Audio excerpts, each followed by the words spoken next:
नमस्कार दोस्तों, स्वागत है आपका आज के एपिसोड में। आज का जो हमारा टॉपिक है वो बेहद इंपॉर्टेंट है इस लिहाज से कि भारत को 2 नए रामसर स्थल मिले हैं। इन्हें एक एक करके हम आगे विस्तार से समझेंगे, लेकिन आगे बढ़ने से पहले आपको बता दें कि आज का जो हमारा टॉपिक है वो आपके जीएस पेपर 3 एनवायरमेंट से संबंधित है। तो इसी के साथ हम आगे बढ़ेंगे और सबसे पहले बात करेंगे पहले रामसर स्थल के बारे में।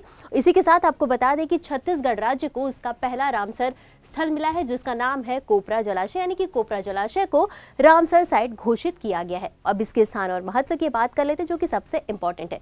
तो जैसा कि हमने आपको बताया कि छत्तीसगढ़ राज्य में स्थित है, तो ये छत्तीसगढ़ राज्य के बिलासपुर जिले में स्थित है ये कोपरा जलाशय।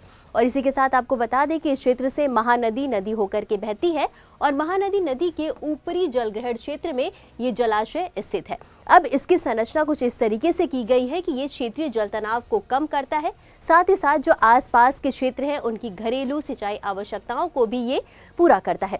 आपको बता दें कि छत्तीसगढ़ अंजोर विजन 2047 के तहत ये एक महत्वपूर्ण मिशन है, एक महत्वपूर्ण जो है योजना है। और इसका उद्देश्य, ये जो छत्तीसगढ़ अंजोर विजन 2047 है, इसका उद्देश्य ये है कि 2030 तक ये जो राज्य है यानी छत्तीसगढ़ राज्य के कुल 20 आर्द्रभूमि स्थल को रामसर दर्जा प्राप्त कराना है। और इसी के साथ आगे बढ़ेंगे और देखेंगे इस जलाशय में संबंधित जैव विविधता के बारे में। तो आपको बता दें कि ये जो जलाशय है यहाँ पर 60 से अधिक प्रवासी पक्षी प्रजातियां पाई जाती हैं।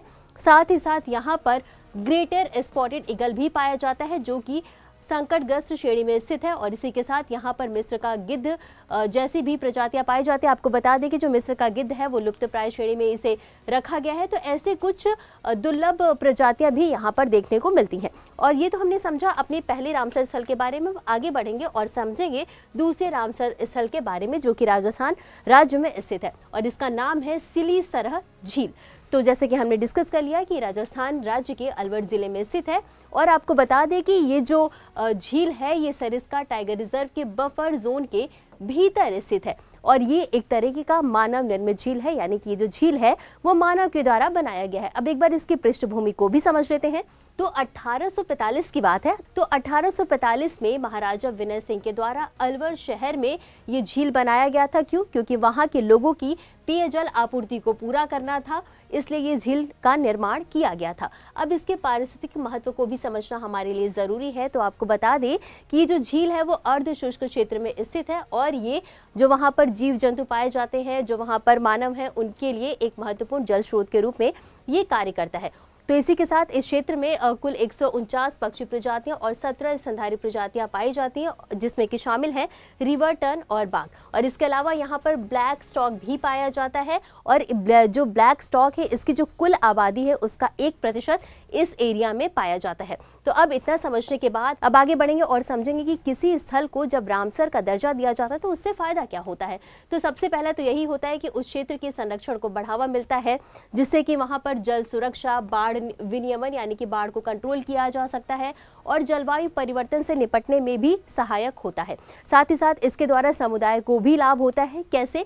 क्योंकि वो जो स्थल होता है, जो भी आर्द्रभूमि स्थल होती है, जब उसको रामसर साइट का दर्जा दिया जाता है तो वहाँ पर क्या होता है कि पर्यटन आते हैं उस जगह को देखने के लिए। और जब वहाँ पर लोग आएंगे देखने के लिए तो वहाँ के जो स्थानीय समुदाय होंगे उनके लिए रोजगार के नए अवसर खुलेंगे, हमारी अर्थव्यवस्था को गति मिलेगी। साथ ही साथ आर्द्रभूमि संरक्षण के बारे में जो आसपास के लोग हैं उनको भी जागरूक किया जा सकेगा। तो इतना समझने के बाद अब हम आगे बढ़ेंगे और जानेंगे रामसर कन्वेंशन के बारे में। तो सबसे पहले तो यही बात कर लेते हैं कि ये है क्या। तो आर्द्रभूमि के संरक्षण और उसके सतत उपयोग के लिए समर्पित एक ऐतिहासिक अंतर्राष्ट्रीय संधि है जिसकी स्थापना हुई थी 1971 में ईरान के रामसर शहर में इसे हस्ताक्षरित किया गया था। और ये प्रभावी कब हुआ था? तो ये प्रभावी हुआ था 21 दिसंबर 1975 को ये लागू किया गया था इसे। तो आपको याद रखना है कि इसकी स्थापना 1971 में ईरान के रामसर शहर में हस्ताक्षरित किया गया था और ये लागू हुआ था 21 दिसंबर 1975 को। अभी जो रामसर कन्वेंशन है इसका लक्ष्य क्या है इसको भी समझना हमारे लिए बेहद जरूरी है। तो सतत विकास के लिए स्थानीय, राष्ट्रीय और अंतर्राष्ट्रीय सहयोग के माध्यम से जो आर्द्र भूमि है उनके उपयोग को संरक्षित और उनको बढ़ावा देना ही इसका लक्ष्य है। और एक और इम्पॉर्टेंट बात है वो ये है कि जो भारत है, यानी कि भारत ने 1 फरवरी 1982 को रामसर कन्वेंशन में भारत शामिल हुआ था। अब मुख्यालय भी बात कर लेते हैं, तो इसका मुख्यालय ग्लैंड स्विट्जरलैंड में स्थित है। अब इतना समझने के बाद हम आगे बढ़ेंगे और इस साल की जो प्रमुख रामसर साइट है उनको भी हम एक एक करके समझ लेते हैं, उनको भी हम देख लेते हैं। तो सबसे पहला तो ये सक्करा कोटे पक्षी अभयारण्य, ये तमिलनाडु में स्थित है। इसे 2025 में ही रामसर स्थल का दर्जा मिला था। और इसके बाद आता है तीर्थांगल पक्षी अभयारण्य, ये भी तमिलनाडु में स्थित है। और खींची उपालरी आर्द्रभूमि, ये सिक्किम में स्थित है। उधवा झील झारखंड में स्थित है। खिचन राजस्थान में स्थित है। मिनार राजस्थान में स्थित है। गोकुल जलाशय बिहार में स्थित है। उदयपुर झील बिहार में स्थित है और गोगाबिल झील भी बिहार में स्थित है। तो ये हमारे वो स्थल है जिन्हें हाल ही में रामसर स्थल का दर्जा दिया गया था। तो इतना समझने के बाद अब हम आगे बढ़ेंगे अपने अभ्यास प्रश्न की तरफ। तो प्रश्न देख लेते हैं। प्रश्न है, निम्नलिखित कथनों पर विचार करें।